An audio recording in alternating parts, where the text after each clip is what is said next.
Coming to you live from Atlanta, Georgia, it's time for another episode of Tech Talk with your host, Joey Klein.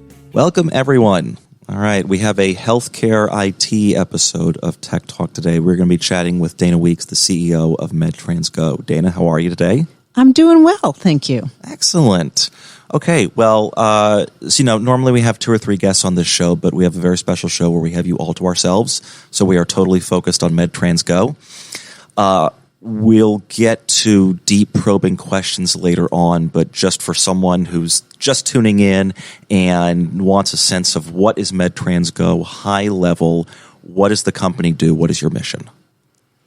So just on a high level, MedTrans Go is solving the problem of cancellations in healthcare by providing a technology platform that helps doctors, healthcare providers, and others providing healthcare services to a range of options, including transportation and interpretation and the other reasons why cancellations happen. Okay. And so let's look, I think we're all familiar with, we've all canceled doctor's appointments before. Okay. And I think that some people might be listening to saying, well, is it really that big of a deal if I, move my internist checkup or whatever it might be? So help us understand what type of cancellations we're worried about, why it affects doctors and hospital systems, and why it affects outcomes for patients as well. So, it affects both the patients, but also the healthcare community. It's a very disruptive situation when healthcare providers, if you're looking at, for example, my co-founder who is an orthopedic surgeon, and he dealt with cancellations, and he actually still deals with cancellations where people are not able to get to surgeries or procedures, and ultimately it disrupts the flow, makes it hard for surgery centers and other facilities to do what they need to do. So in addition to having to reschedule potentially, or in many cases, people don't come back and actually get the care that they need. And so the challenge to healthcare providers is that especially during these times, you want to be able to provide the care to patients and in the time that they need them. And if you then look at the most vulnerable patients, many who are, for example, on dialysis or those that need maternal care, really the challenge becomes not only do they not get to appointments, that these could be life-saving and or life-altering situations if you don't get to your appointments. Okay, so we're talking about a population. So let's look at it from the surgery center, right? If you have a surgery scheduled, obviously that surgery center has a certain number of staff they've allocated. They have reserved that spot for several hours. It's not like you can, easily, fill it like someone waiting for a haircut. And so if someone doesn't show up, that is simply lost time and loss of revenue. Then you've got the person that hasn't showed up. And if they reschedule, well, the schedule's probably packed. They're going to have to wait.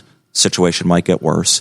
Or if they don't have reliable means of transportation, that's just more time for whatever issue is occurring to fester, I'm assuming. Yeah, that is exactly the case. Yeah. And in many cases, you really should be able to get the healthcare you need when you need it. And if it is a solvable thing, like a transportation or other access issues, or not being able to understand your doctor or healthcare worker, which is required by law, these are things that we should be able to easily access. And the great thing about our platform, it's not just getting access to a car ride to get to an appointment. So potentially just a sedan ride if you just need to get in and out. But if, for example, you need access through a wheelchair-enabled car or a stretcher, or we have interpretation in over 100 languages. This allows the healthcare facilities to have everything at their disposal in one place that can adapt to any needs of patients and patient care. And the additional thing that has been a challenge for many patients are patients that are living in rural areas that are coming into urban areas to get care because they really don't have access to those healthcare providers in their local community. And so the fact that they are outside of these urban centers or outside of a close proximity makes it even more challenging if their transportation is not accessible to them. And they often do not go back and just reschedule. That's right. And I guess, for some listening to this, and I think certainly for those sitting across this table, we can sometimes take for granted the flexibility of life that we have and those around us, friends, family, peer group, whatever it might be, that can help us to an appointment if we actually needed it. There are plenty of people who do not have a support network that can easily take them. There are plenty of people who cannot get the time off to do it. And like you said, the rural issue of, let's say that you live in Vidalia, Georgia, right? And you just do not have the specialty you need. You have to come into Emory Midtown. That's basically planning an out-of-town trip. That's not just, down the street, easy sort of a trek. Yeah, and even if you had a friend or family who could take you, potentially that's a procedure that you need to do either multiple times or that you need to stay overnight. And folks don't necessarily have that flexibility to be able to do that. Here in Georgia, it's been a real challenge. We rank 40th in the United States when it comes to adequate distribution of doctors by specialty and geographic location. So increasingly, many patients who are not are in reach of doctors and facilities that can help them get that care. Well, and it seems like we have.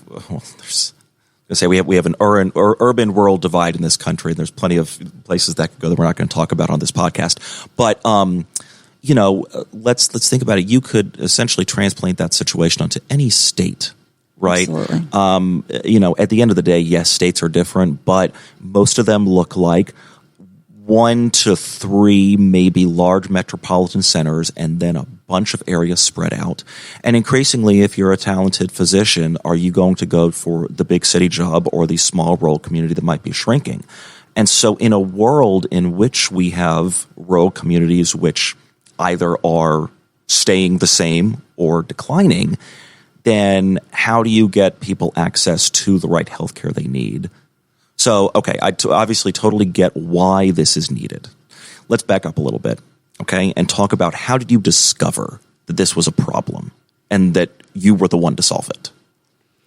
Well, I think it's a twofold. So my co-founder, as I mentioned, is a board-certified orthopedic surgeon, not only cares to do his orthopedic practice in a great way. He cares a lot about the patients. And about 6 years ago, he had 2 back-to-back surgeries canceled in one day. And in one instance, a neighbor had canceled at the last minute the ride that they were going to give. Yeah. And in the other, a Spanish interpreter just didn't show up. And he really didn't have a one location that he could go to solve these cancellation issues. And he and I discussed it and we looked into it and we realized this is actually a huge challenge in the United States with cancellations in healthcare. As you know, I've said many times, in any other industry, 30 to 40% cancellation rates would not is that really would not what hold it is? well. 30 to 40%? Yes. Wow, that's incredible. And depending on where you are, the average is around 30%. Okay. And this is an over $150 billion a year is lost every year on cancellations. And so for him, on that particular day, these were high, expensive surgeries, and it was over $100,000 lost when you take into account all of the staff that were there that were sitting idle. You're taking into account the doctor's time not being able to do that surgery, and then of course other people could have used that time as well. Sure. And for what he saw and what we see as a majority of this is that these are solvable issues. We can solve for the cancellation problems of transportation. We can solve for interpretation. And so we set out to build that very platform for healthcare providers to be able to get that on-demand solution with the safety and security of safe, reliable, and predictable services. Okay. All right. So we have an aha moment from a real life example, and the journey begins. Yes. What is are you a serial entrepreneur? Are you a healthcare nut? What is your background that you said, you know what, I'm going to solve this. I'm going to dedicate myself to solving this. Well, for me specifically, yes. I am a healthcare nut. I am a technology nut, and I am a serial entrepreneur. I've done a number of different ventures where I have, I think, from my young age, have looked at situations and think there are solutions to things when I'm encountered with a problem, and especially when it comes to technology. And I think the deeper additional story that I have is.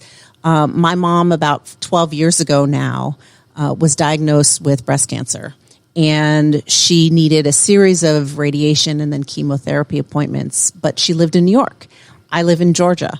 This is one of those luxuries that I understood that I had where I could go up and help get her to appointments, and I had other family members who could assist her and go with her to be able to do that. And fortunately now she's cancer free, but just going in and going through that process and understanding the vulnerability, I realized how important just being able to have somebody that you can trust, that is reliable, that can get you to and from appointments, whether or not your family members are there or are not able to get there. And, it just was one of those real world experiences that matched my background and desire to kind of explore and create and solve for healthcare and technology problems. Yeah. No, I mean, some of the best companies are born of these seemingly, well, that's obviously not a mundane experience, but I think you get these daily things that we sometimes don't connect to larger problems or events, and you do a little bit of digging and you say, oh my God, how has no one solved this before? And that's where great companies are born from. Yeah, and I think in some senses, we've seen solutions in some of the verticals. So you've seen some transportation solutions. You've seen some interpretation solutions. But this really combines all of them into one. And we really believe, because we have a healthcare DNA, that we've built a better mousetrap, that we've been able to create a very easy-to-use solution that allows those who are in healthcare an easy access to a platform that makes sense, that does the billing and invoicing, does the types of fulfills the needs of these customers. Yeah. And our customers that we have believe this to be true as well, and that's why we're growing. And so is your typical customer a regional hospital? Is it a kind of local multi-office practice? Is it all across the board? It really is all across the board, and in some senses, we have now gotten to the stage of the business where we're really able to focus on some of these industries and areas that are of most need. Surgical practices and facilities, hospitals. We're starting to look into payer systems and health insurance companies. But the opportunities are so great. If you're looking at the demographics, the needs, anything from assisted living care to another area that we really focus in is personal injury and workers' comp, and the ability to really solve for, with this network of transportation and interpretation providers, the cancellation problems for many. And it doesn't matter if you're a large hospital or a one or two person practice. Sure. This gives you that access, the ability to have the top interpretation and transportation providers that are vetted, HIPAA compliant, and has that safety and reliability that really you have to be able to have for your patients. And ultimately, the patients want that as well. So let's talk about the vetting. That's an interesting topic, right? Because these are, this is not just someone signing up to be an UberX driver, right? And so how do you go and find the crop of folks, interpretation or transportation, that are going to be right for this?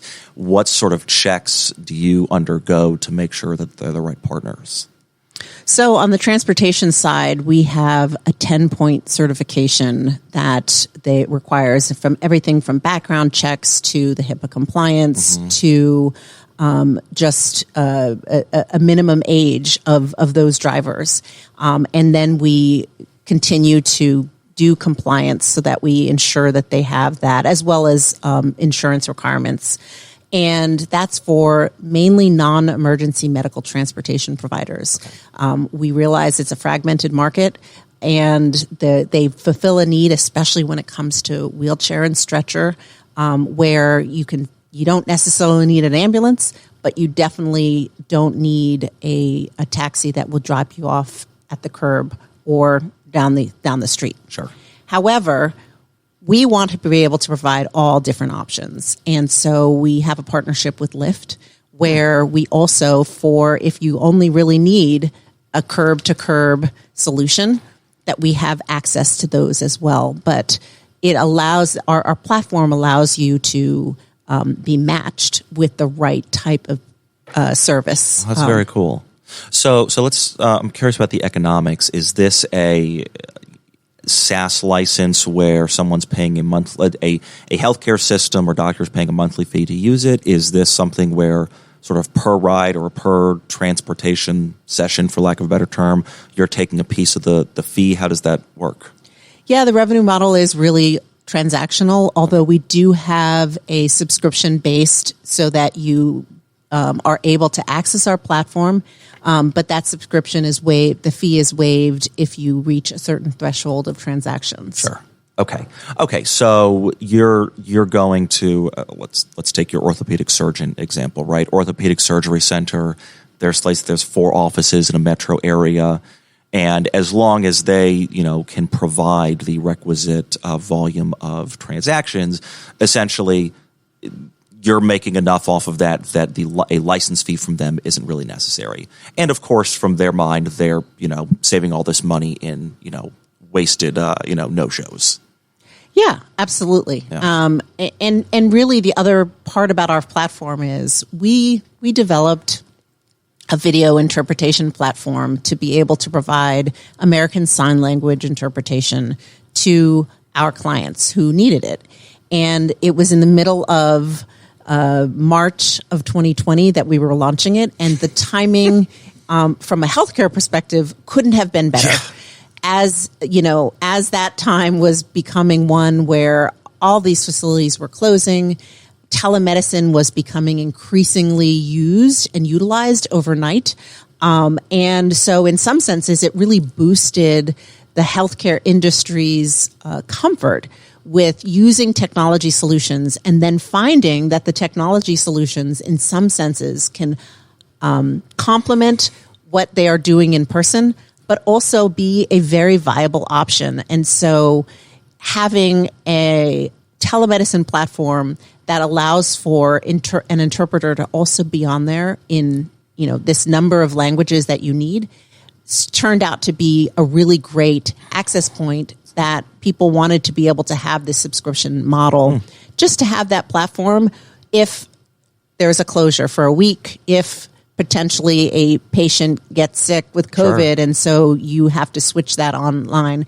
And then there's a real model where many follow-up visits don't necessarily need to be in person. That's and right. So this allows for our customers to not necessarily have to invest in another telemedicine platform if their usage of telemedicine is not that great, and that they can kind of complement that. So that's an interesting, albeit not entirely unexpected, with 2 years of hindsight development. I have a healthcare client, and obviously it wasn't planned this way, right? But I mean, COVID just catapulted their business like they could have never imagined. I would guess that as an entrepreneur with a young company, that at the beginning stages it was a bit scary, but talk to me about how the last 2 years have been for your company. Kind of once you got your sea legs under you, I'm assuming that it's been pretty decent growth for the past couple of years. Yes. Yeah. I mean, in many ways, COVID validated the need for healthcare providers to understand the impact of cancellations. Yeah. And more so, they're realizing if, for example, their facility had been shut for a long time, then every single person when they're actually opening, every single patient was more critical than ever. Yeah. And so they couldn't just ignore cancellations. And I think it was one of those stopping moments similar to what Dr. Obi Ugunali had, which was he had these back-to-back surgeries canceled where it was happening maybe once each day or something like that. But when it was that long period of time and these really complex surgeries, then all of a sudden he was like, wait a second. Right. How is this really impacting my business? And a similar thing happened, I think, to healthcare. At the same time, the technology regulations, the technology usage became more prevalent within healthcare. And so those two things combined really made our solution one that was here for the times. And access to healthcare, a lot of the issues of cancellations, the reasons for these cancellations were growing and increasing. And we were getting there. But this really catapulted the need in a way that I think it makes me feel good, because if we can address these issues, we can look at long-term societal challenges of health disparities and others that in some senses seems daunting. And if we can use this as one particular way that we can solve for and get better care, better solutions for all, then it's a win-win all around. It does really seem like you're just scratching the surface here, and obviously at this stage of your company, it's important to be focused. Lest you sort of get distracted by so many shiny things out there that you're nothing to no one.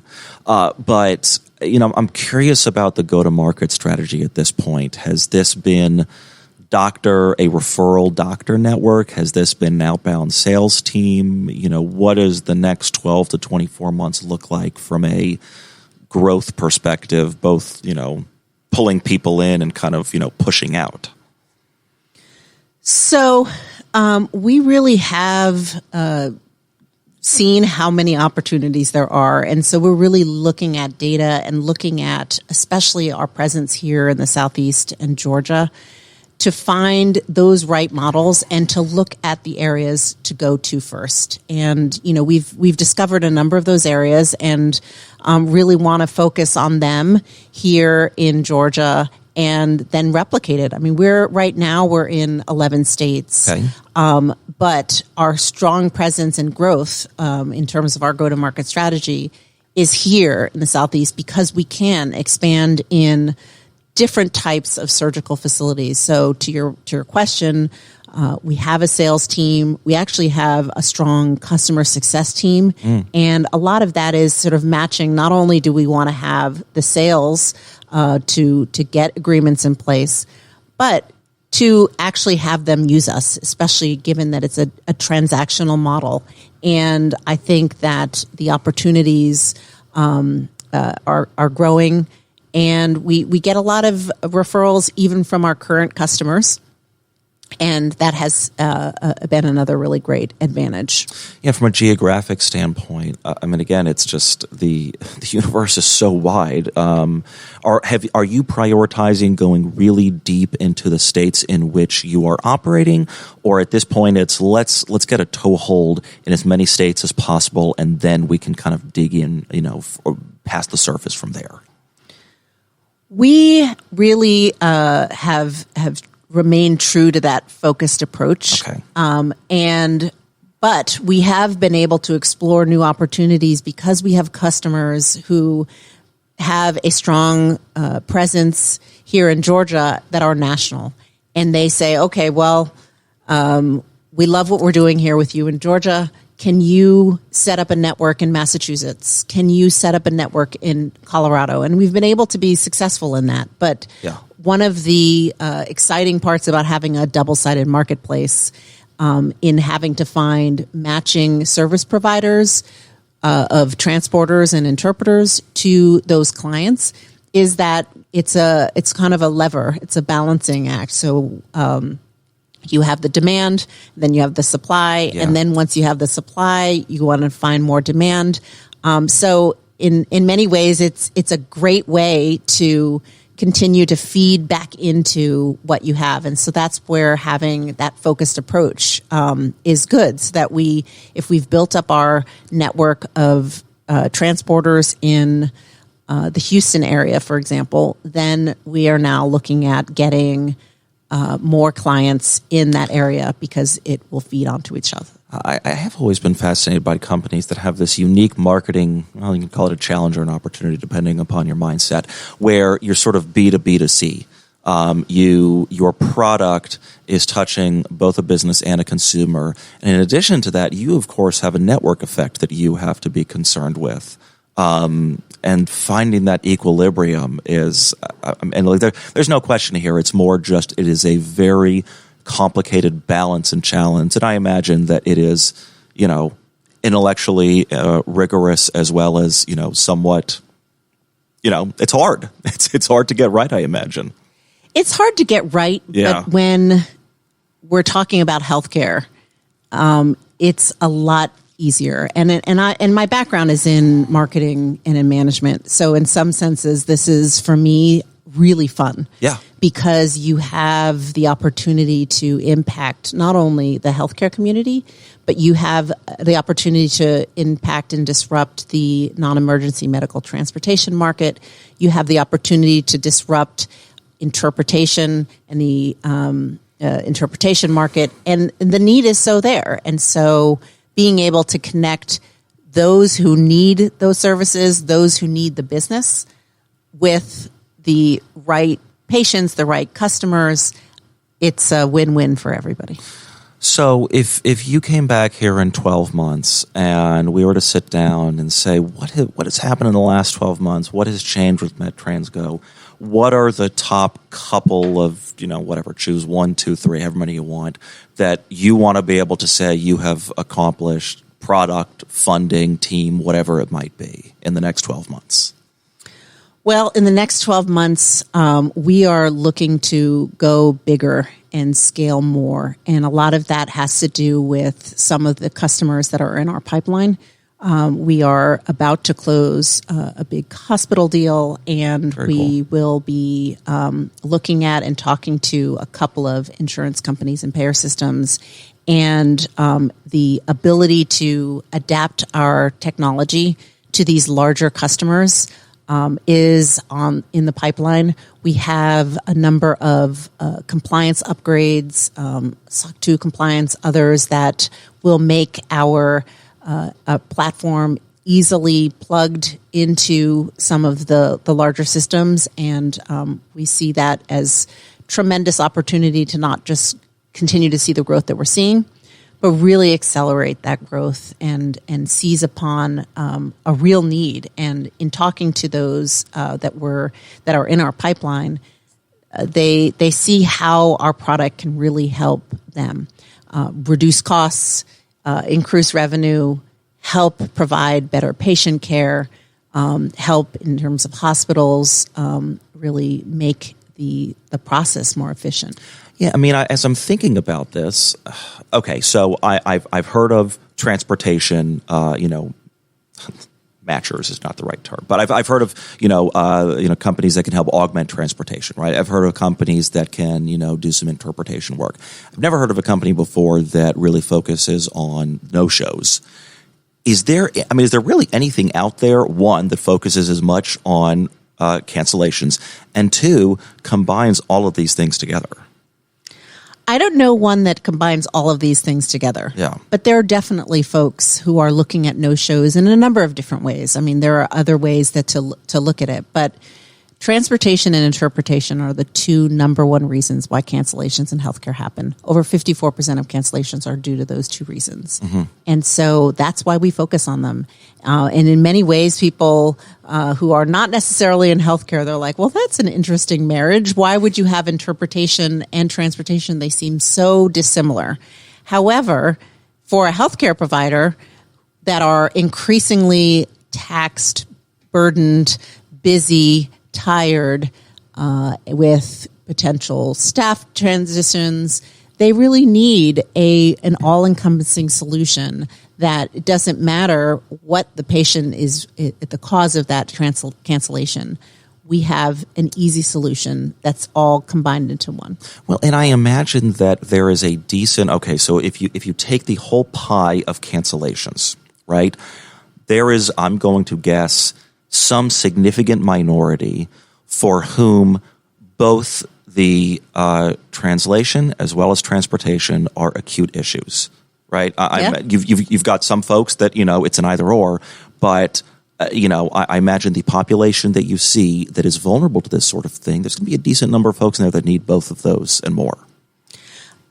I totally agree. Yeah. And, when it comes to healthcare, you really want that trust factor. You really want to be able to get there, understand your understand your healthcare provider, and then trust that you can get home safely and reliably. And so having a network that has done the vetting for you really does help the patient primarily, but also those healthcare providers provide better care and better solve the bigger challenges of running a practice in today's world. That is all super exciting, challenging, but a very good challenge. So anyone listening that this has piqued their interest, they want to learn more, how can they get in touch with you or learn more about MedTrans Go? So you can find us on the web at medtransgo.com, medtrans.go.com, or you can call us at 404-826-7300. And we're excited to provide more information, connect you with someone on the team. And, we do get a lot of referrals, sometimes patients. And, again, we are right now a business-to-business operation, but the patients are really the ultimate end user. And so if patients also hear about this too, it makes a lot of sense. And, we want them to be asking their healthcare providers as well how they can partner with MedTrans Go. That's great. Well, Dana Weeks, CEO of MedTrans Go, solving healthcare one cancellation at a time. Thank you so much for coming. Thank you so much. Nice talking to you.